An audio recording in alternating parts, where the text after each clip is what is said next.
I want to ask you guys too, like what, I don't know if we've heard anything about it either too, but with, this pandemic, what that possibly might do for like the trade show in July.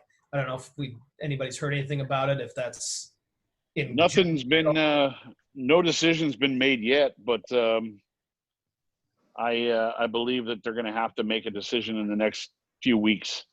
Sure. I mean, there's three possibilities. Sure. Possibility would be that the casino comes to the PCA and says, "Listen, we need your spot, right? Because someone needs to come in during that time that missed their convention during April, which I think would be a good thing, only because it would save the industry a lot of money. All the manufacturers and retailers that don't have to spend all that money to go to a show can easily focus on doing something else with it. Right. Second would be that they cancel it completely because, we're not allowed to have it because maybe the casinos are looking a little further down the road and they say, hey, listen, we can't have anybody coming in for the next few months. Right. Or the third is that we have the show and maybe 30% of the clientele shows up because everybody's afraid to go anywhere. Right. Yep. Especially Vegas. I vote for the first one. No. I vote for the fact that I would hope that they would postpone it or cancel it. Sure. To get the industry healthy again. I agree. Yeah, I think that put more money in pretty much everybody's pocket, especially as a retailer. I mean, even if you ran promotions in lieu of us even going, we could at least place an order and at least kind of rearm up and, make a run at what we have left, at least for us in the Midwest. All manufacturers are still going to do a show deal, but it just won't be actually physically there. Right. I know it will save a lot of companies a lot of money, and it gives them the ability to offer, deals. Oh, and to be honest, if this goes for 2 months, that money that we spend at the show goes to pay everybody that works for us. So yep. Right. Yep, 100%. It's a win-win all the way around. Right now it's just shifting, Yeah. I have my dog giving me the evil eye right now. Like she wants to come outside, but I'm not letting her outside. Yeah. If the convention center says they need to move another conference in our space, it would probably be more financially lucrative for PCA now. Yeah, that would be the win because there's a chance that they buy the space out. Right. Yes. Like, hey, that. We're this company, this industry needs to come in for this week and they need the spot and we're willing to give you guys a kickback of a couple $100,000 on next year's, something like that. Right. I mean, I'm making this shit up in my head, but it sounds really good. Yeah, it sounds great. I mean, it gives everybody a chance to regroup. It gives the stores, it gives the manufacturers a chance to kind of regroup, especially with a lot of the turmoil that we've all kind of heard about this year coming up anyways with some of the big three that are pulling out, et cetera. So, sure. Yeah, but I mean, here's the problem. Let's say that everything gets fixed. Everything's running fine. We do have the show, but, everybody's still rebuilding. Right. We're stuck still going to the show. You guys can say, hey, listen, man, it's not a good time for me anymore because money's tight. I got to rebuild my store. We're going there for really nothing. But if the PCA says, hey, listen, we're just going to cancel the show, the casino's going to come back and say, well, if you do, you're going to lose $1 million because that's what, if they wanted to bow out this year, it would cost them $1 million to do that. Wow. So you're almost hoping and praying that somebody comes in a different convention and takes that space. And yeah. Exactly. Otherwise, the convention center is still closed. I'll be honest. I told my wife this, that I joked about it with someone else yesterday. I said, if we have a show and it's still a show, I might just set up a booth space full of couches and tables and not build the booth itself. Mm-hmm. Yeah, what would Make it a giant lounge,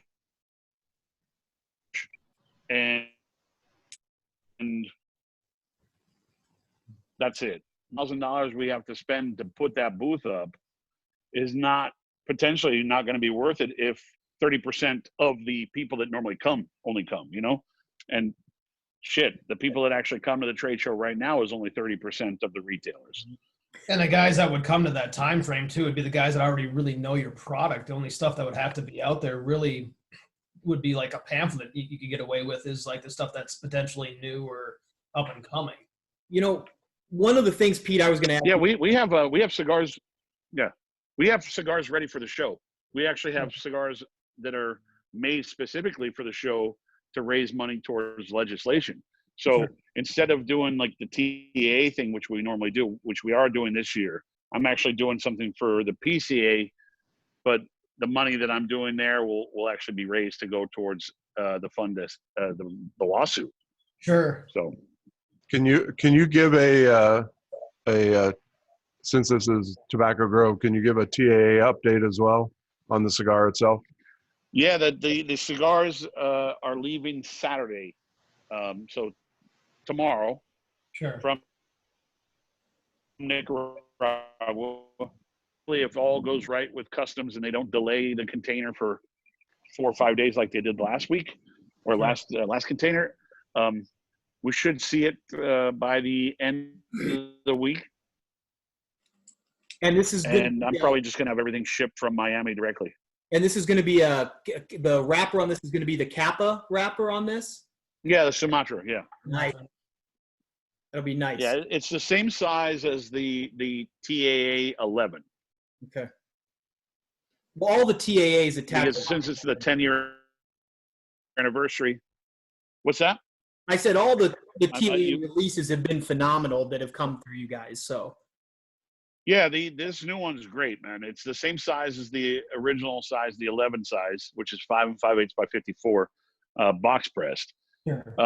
But of course, we're not using broadleaf right now because it's in process, and Sumatra is kind of like my wrapper this year. I mean, I obviously have been using Sumatra for a long time, but I have 2 releases for Sumatra this year, and one of them is the TA, and one of them is for Halloween. So nice. That's awesome. Yeah. Real quick, just to back up for a second, when we were talking about the IPCPR, PCA show, et cetera, I was just curious to see, we hear all the time about the stagnant, attendance. And like you mentioned, that the retailers is going down, et cetera. And I always felt like, why are companies, and not you guys, but why are some of these big companies, they're offering these deals for people with no incentive to come to the show?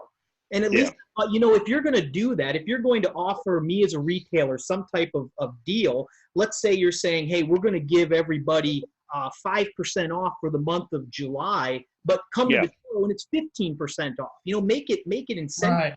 Right. Yeah, the whole thing is to drive people. Our job, and I've told multiple manufacturers this, and multiple manufacturers that are obviously way bigger than we are.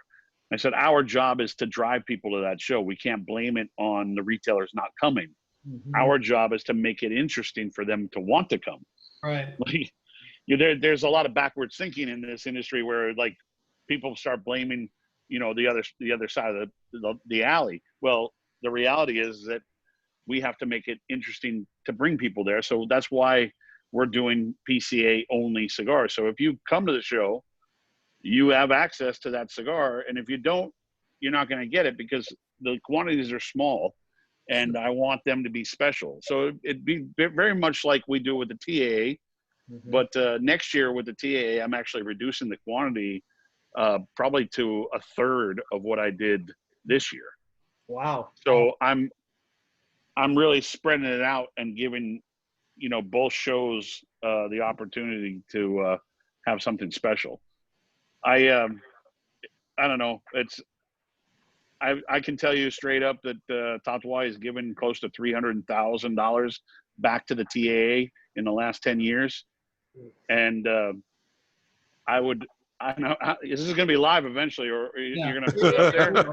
I'm going to call people out because I would love to see the TAA actually write a check a big check towards the litigation and the lawsuit, because, you know, that's a lot of money that they've earned from a lot of manufacturers and just me alone. Right. And I think it's important to spend money is saving the industry or helping to save the industry. Right. So Yeah, you know, we see a lot. there, I'm off my soapbox. No, we see a lot of, It's you know, the important. retailer, we see, you know, these emails coming through and we hear from these companies saying, well, we're not going because the retailers are not supporting it. We don't agree with this and yada, yada, yada.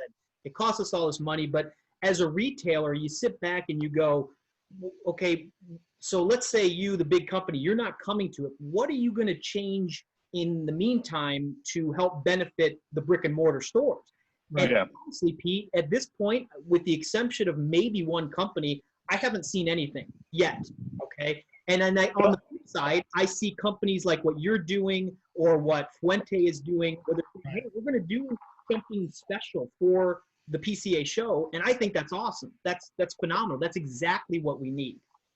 I'll tell you, man, I think, you know, again, there is a lot of blame for the organization too. The PCA, which was the IPSPR, if you think about how they've managed their show for the last several years, you know, when we have a show that's so big and only the same, you know, couple thousand people, I think it's always like 900 and something stores, but a couple thousand people show up, it's going to look empty. They should have limited the size of booth space a long time ago. Right. They should have said, hey, the max booth space you can get is a, you know, 200, you know, I don't know, whatever, 25 by 25. That's the biggest you can get. Or 10 by 10, or that's the biggest you can get. I think we have a 3 by 5, so it's 1,500 square feet. So maybe make the max like 4,000 square feet. But Right. instead, they let certain companies take over 20,000 square feet. So it's like, Yeah. oh my God, these 3 companies are leaving. It's 1/3 of the trade show floor. Of course it is, man. But it's still only 3 companies. Yeah. Well, that's like what they do for TPE is like my understanding. Me and Rick haven't gone, or I think you have gone to TPE once. Where it's interesting concept because it's all smaller type of booths where it's really not that necessary, I guess, as a retailer that I go, oh my God, you got a 5,000 or 20,000 square foot booth. Oh my God, I have to have that company.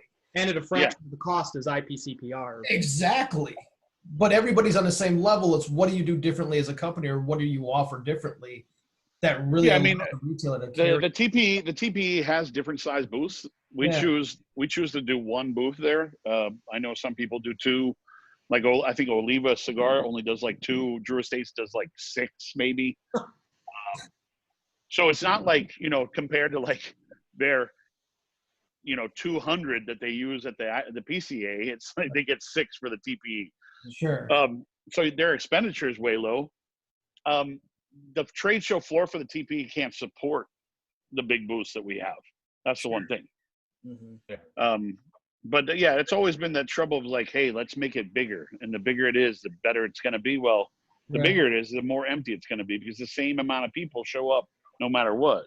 Mm-hmm. So if you have 2,000 people in 2010 and there was 100,000 square feet less of booth space, and then you still have those same 2,000 people show up with the 100,000 square foot of space Right. extra, now it's going to look empty. What do you think they might do, or what do you think that would be a good idea to kind of fill that rest of that space? I mean, would they make it, like you said, like into a lounge or a common meeting area, or? Well, they've moved a bunch of people around already. Okay. They've already moved. The map has been shifted. I think they should set up a bigger common, you know, center meeting area for people to gather, and maybe leave that open up until a later point if they're able to Sure. have the show in general. But like, Right. you know, like when I remember last year someone had sponsored your exit lounge, and I didn't see one person in it. No. I don't It was even like supposed to be like the hangout before you actually have to put your cigar out before you leave. But I think they're still kicking people out at the end of the show. So like, I don't know. Maybe there should be like a bar inside there or something, so everybody will gather together. Do a happy hour lounge. We'll have Rocky do it. Yeah. Actually, a happy hour lounge is a great idea, Casey. Mm-hmm. Every because we always have happy hour in our booth, but if we know that everybody's going to mingle, Sure. and there's a bar there, like I'm sure a lot of us would move over and say, kind of hang out for an hour or two before we have to go for dinners or wherever we're going to. Because Like it's a new circle bar. Yeah, the new circle bar. Yeah, new circle. Yeah, right. It's called the square bar. I love it. Whatever. The oval. Yeah. Yeah, no, it would work. It would, but their philosophy is they're not going to be able to kick anybody out. Is there something going on during that time? They're probably overthinking it too much. Just do it. Yeah, absolutely. So it sounds like we've got some exciting stuff coming, obviously, with the TAA release this year from Tatuaje, which sounds really cool. And I heard about the Kappa wrapper as well. Dan, you kind of hinted to some things potentially coming up. Anything else that we can look forward to this year? Pete, I had mentioned your ERH as a new Yeah. Escasos. The unfortunate part of the ERH, it still hasn't. It's actually not technically part of the Escasos line, but it will be in small production. But the unfortunate part is we haven't been able to start production on it yet because the wrapper is not ready. Mm-hmm. So we were hoping that it would have been ready sometime in February, but the higher the priming on this Corojo wrapper, it's still burning a little wonky, so we need to let it sit longer. Okay. And that's the shade grown Corojo from the crop 2 years ago, correct? Yeah, that's the Garcia's crop that they've been doing for the last. Now they're on their third season now. But Todd, were you down in Nicaragua? Yeah. Yeah. Yeah, I mean, if you ever have a chance, anybody gets a chance to see it. Todd saw it, Casey and Dan saw it. The shade grown facility in my father's Nicaragua facility is amazing, and the wrapper is tremendous. What do you I'll like send you about it? pics and, What sets it apart videos of that's that. different by taste? What's that? What sets that wrapper apart that's different by taste? That shade grown Corojo. Well, Corojo in general is a little sweeter. Yeah. And I would say it's a little bit more meaty than compared to Habano, which is a little bit more silky. Okay. But it just has. There's so many different flavors you get off of the sweetness for sure, but you get some weird chocolate notes off of it also. Yeah, the aroma is amazing. Yeah, and that's another key point to that wrapper. Wow. That's gonna be phenomenal.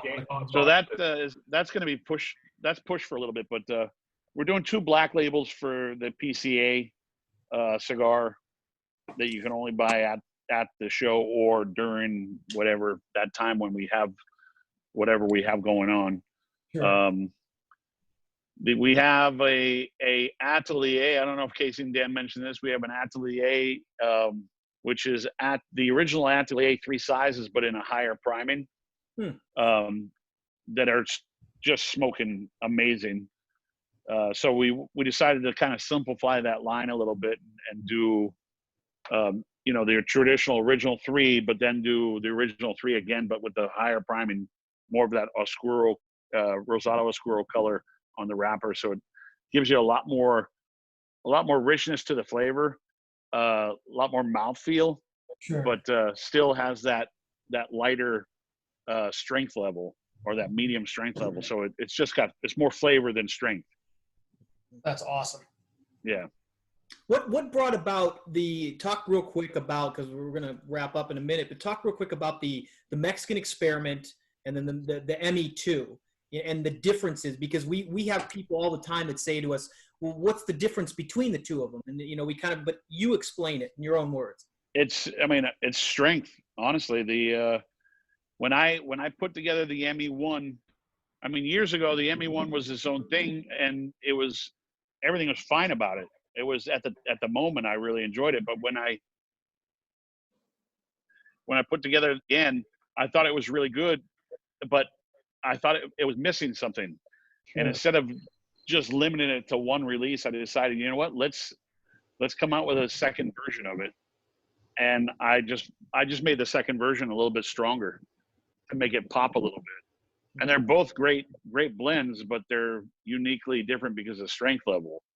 And when I say strength level, it's a hair, it's not a ton, but it definitely pops. And then what's interesting about the TA last year, it actually sits right in the middle of the two. Really? Wow. Yeah, the So the ME1 and the ME2, the TA sits right in the middle. And everybody, I think someone said, "Oh yeah, the TA is the same as the ME1." I go, "No, it's actually, and it's not the same as the ME2 either. Somewhere right in the middle." That's awesome.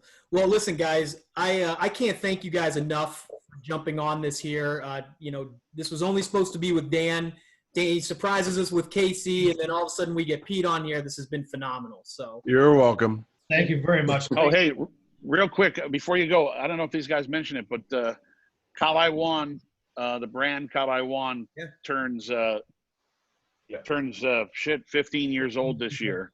wow. And we actually have 2 sizes of Kawai Wan that we're putting out sometime mid-year also. Okay. Nice. Yeah. One of my favorite size actually out of the two, both of them are really good, but one of them's the original Guapo size, Yes. which is the 5 5/8 by 54. The second 4 3/8 by 52, and they both have the pigtail on them. But the 4 3/8 by 52 is like been my smoke, but the problem is I ran out of them. Sure. 4 3/8. That's nice. It's a nice size. Yeah, it's a fabulous. Yeah. Yeah, and then real quick also, I mean, originally I was going to push it to December, but now it's probably pushed till next January. The T110 that I did for Hawaii originally. I have one. We're doing a version of that again where it won't be just for Hawaii. It'll be available to our key retailers. That's awesome. That's awesome. A lot of stuff coming. Yeah. Hey, yeah, go ahead. The Monster Bomb Squad. Oh yeah. Before 4th of July, you're going to see something that will go out to key retailers too, called Tatuaje MBS. That stands for Monster Bomb Squad. And this year is a Kruger version of a little bomb with that long wick to it. Nice. Awesome. So, I mean, we have a lot coming, but the most important thing we have to do, and I know Dan and Casey are going to be helping along with this, is filing all of our substantial equivalents for the FDA. Right. Because we probably have about 312 that we have to submit, and then to work against the grandfathered product. But all it is a lot of paperwork and a lot of cut and pasting, and we should be done by the deadline, which hopefully, as of today, we might be getting a deadline. The original deadline was May 12th, but it seems to be getting pushed back until September 9th. God, that'd be amazing if they did push it back. Well, I mean, honestly, this is like the perfect time for us to sit down and fill out all these forms. Right. Yeah. None of us are doing anything, but we're actually waiting on a template to come through that a bunch of manufacturers have been working on that we feel that is a proper submittal, for everybody's. That way, we're all submitting the same style of template. Send it to me. I got a whole workforce here in the house.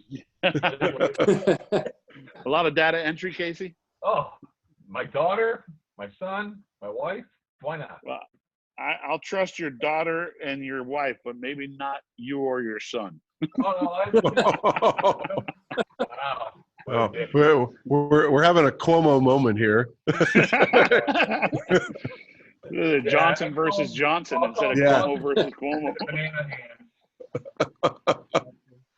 Well, guys, thank you for doing this. This has been a blast. No, thank you. Been phenomenal, and it's just a great way to continue the community for guys out there watching. So appreciate all the information. Dan, Casey, Pete, thank you for taking the time. We really appreciate Appreciate you guys. I hope you guys stay safe and be well. Back Awesome, brother. back at you. And just so you guys know, Tobacco Grove, definitely one of those retailers that Pete keeps saying, for our core retailers, you know, Key you'll- retailers. key retailers. For our key retailers, you'll see such and such. Tobacco Grove is definitely a key retailer, guys. So We really appreciate that. Yeah, bud. Yeah, absolutely. We've always, loved Tatuaje, been huge fans of it, nerds to an extent. So we want to thank you guys. Yep. Thank you so much. And we appreciate and we thank you for the continued support, brother. Absolutely. Be safe. Everybody be Thanks, safe. guys. We'll talk to you soon. Thanks again. Take All care, right, guys. thanks, guys.